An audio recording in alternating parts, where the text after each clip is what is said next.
I believe you're writing and playing music while you're still studying at college? I just finished college, actually. So I was writing and performing a lot live when I was in college. Was it pretty much just for your own enjoyment at that stage? Were you thinking of music as a career path?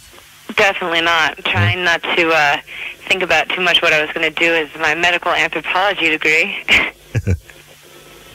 Were you pretty confident in yourself as a writer right from the start, or did it take a while to develop that confidence? It definitely took me a while to get the confidence to actually write and perform my music, the stuff that I had written.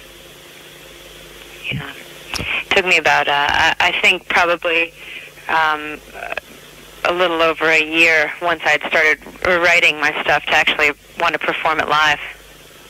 Right, so was there a defining moment where you really felt like it was starting to come together? I guess I did. I think after I'd been writing for about a year, I thought, I didn't know how to play guitar too well, but I figured I better start performing out live so I could get the confidence so that eventually by the time I could play guitar, that it would sound pretty good when I was playing out live with a band. I believe you spent some time in a disco covers band. Oh, yes, I did. I did 3 years of it. Oh, put in my time, I'll tell you that. Oh, tell us all about it. It sounds fascinating. All right, well, the fashion aspect, obviously, you know all about, because I know you guys down there, you know how to dress up. Mm-hmm. But let's see, 7.5-inch platforms, huge hair, huge glitter, all the makeup you could possibly fit on one face. And we used to tour around, me and 10 guys, and just sing these cover songs, and everybody loved it. So we, had a great time. Had a really, really, really great time. Now, I believe with the first album you recorded that with not any great thoughts of putting it out in the marketplace. Is that right? That's right. Yeah. I'd recorded it in a friend of mine's, just her living room, and while I was recording the stuff, she said, I know a really great drummer. Why don't you have a drum track on this? And I thought, no, I'm busy in college. I'm not really interested in actually putting out an album, but she convinced me to have these instruments come up and put tracks down, and then they said, don't give me any money, let's take us out to dinner. So that's sort of how it happened, and then I was performing out live a lot with actually a heavy metal band. And the people would say, can we get some stuff, and I'd hand them this CD, folk rock, basically, and they really dug it. So, I mean, go figure. If the heavy metal band goers could handle my melodic Tomboy Bride stuff, then I figured, I must be doing something right. Now, I guess second time around with the new record, you would have been recording it knowing that it was going to be marketed. So did you approach the recording process any differently because of that? Still recorded it in the living room, and with, all my friends just sort of coming up and putting stuff down. But, the intention was there to create an album versus Tomboy Bride, which is really an album that I basically just thrown together. It wasn't supposed to be an album. So I guess I did approach it differently. I was intending to make it an album, and but we're still selling it the same way. We're not doing distribution. We just sell it over the internet. It's at my website, sallytaylor.com, and other live shows and stuff. So it's still got the same sort of like homegrown taste to it, Mm-hmm. Yeah. Reading all about you, it's really refreshing to see an artist that is so intent on deriving enjoyment from their music above all else, compromising it even for fame and fortune. Would it be fair to say that this attitude is the key ingredient that allows you to stay true to yourself musically? I think it does. Keeping hold of my integrity is, I guess, what drives me creatively. I feel really strongly about empowering other artists to find their own version of success instead of sort of buying it from a major record, label or anything like that. I think that it's really difficult right now to be able to do it, and to actually fund it. It, costs a lot of money, it costs a lot of time, it costs a lot of energy, to manufacture your own career, and it's probably a lot easier to just sign a contract and have somebody else manufacture your career and you just live it, but I don't think you can really get the exact thing that you're looking for in terms of career if you do that. Actually, I interviewed your uncle Livingston a while ago, and from talking to him, I got the same impression that he felt very much the same way, that he was more happy with the way he was with his music without worrying too much about fame and fortune. Has he been an influence on you in that way? Yeah, he actually is, out of all the people in my family, I would say he has sort of the most similar, hold on one second. A radio interview. I'm sorry, my road manager just came in. That's cool. Yeah, I think that he has the most information to give me and the most advice, because he and I sort of share the same opinion about the music industry. Yeah, I think that's true. Of course, growing up with parents that are musicians, you couldn't help but be surrounded by music. But when you started to develop your own musical tastes and seeking out music for yourself, what type of music was first grabbing your attention? Oh, man, I listened to everything from, Ella Fitzgerald to the Rolling Stones to Duran Duran to Cyndi Lauper to, Cat Stevens and Grateful Dead and Traffic, and I listened to anything and everything that was going on the radio. Plus, my parents had huge vinyl collections and would play them constantly, so I was always being exposed to something new and exciting and different. Yeah. So I would say all those people are influences on me. How much have you been able to take from watching your parents' careers in terms of planning your own, the things to do, the things not to do? I think the thing that I learned about the record industry from my parents was basically that they didn't have that much control over what happened to their art. And, that to me looked a lot, it looked like slavery to me. Didn't look like a freedom, and that's what art is, that's the way that I think it should be. It should be about setting your soul free, and it just wasn't doing that for them, I saw a lot of frustration, and, and that wasn't appealing to me. I think the beauty of art is that it is so, it's such an amazing expression of the soul of whoever it's coming out of, that they should have complete integrity in creating, So, and I didn't see that happening. So I learned basically that if I wanted to have, the freedom to create, that I was going to have to do it on my own. Mm-hmm. Now, one would expect your parents would be giving you a lot of career advice, but I believe they've actually come to you for some advice from time to time on the business side of things. It's true, It's interesting because with the way that the music industry is sort of developed, it's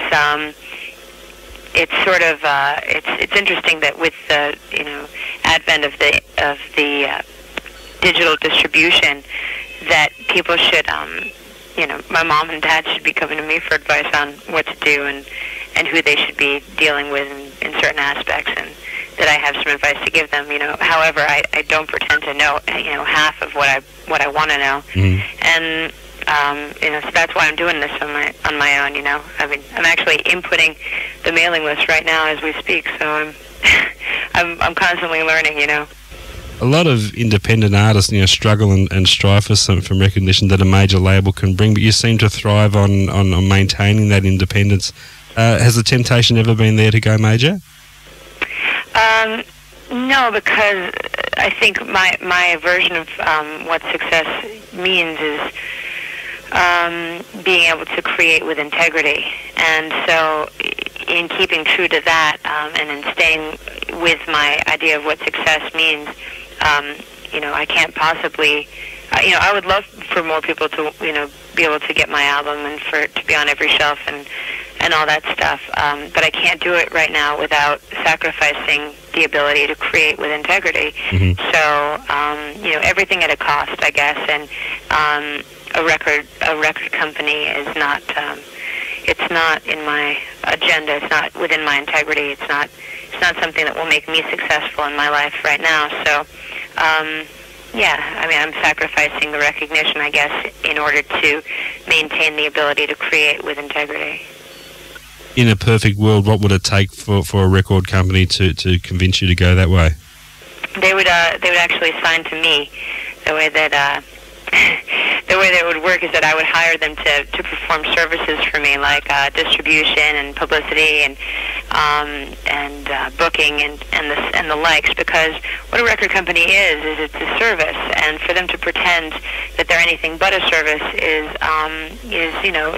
basically what makes it's what makes people slaves, And I think that artists create, and that's what is in demand. It's the art, not the service. So I think that record companies should step down off of their egos and actually just admit that they're a service and stop pretending that they're this thing that's going to that an artist can't do without, because basically they can't do without an artist. Let's face it. True. I think it might be a long wait for that to happen. I think though. I don't know.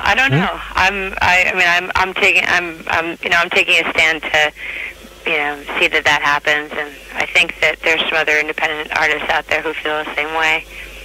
A lot of artists who have once been signed to record companies now feel definitely the same way, So is there a downside at all to remaining independent? What would be the worst and most frustrating part of being an independent artist?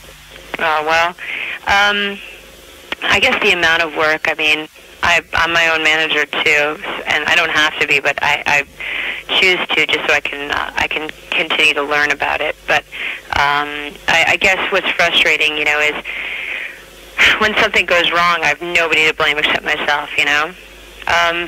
I work basically. I wake up at 6 o'clock every morning, and I work until 4 o'clock in the morning because the guys we play at night. And I work all day. So I guess that's what's frustrating, but it's also inspiring because this is what I love doing. So I guess that's the downside. And also, having to tour around in a very small van with 5 guys is, I guess, claustrophobic sometimes. But, I love these guys. I wouldn't be doing this if I didn't. So everything's got a plus and a minus, I guess. Sure. Yeah. Talk about the songwriting process for you. How does that work? Does it vary from song to song, or is there a specific procedure you go through with your songwriting? I've developed a sort of a way of writing a song that works for me.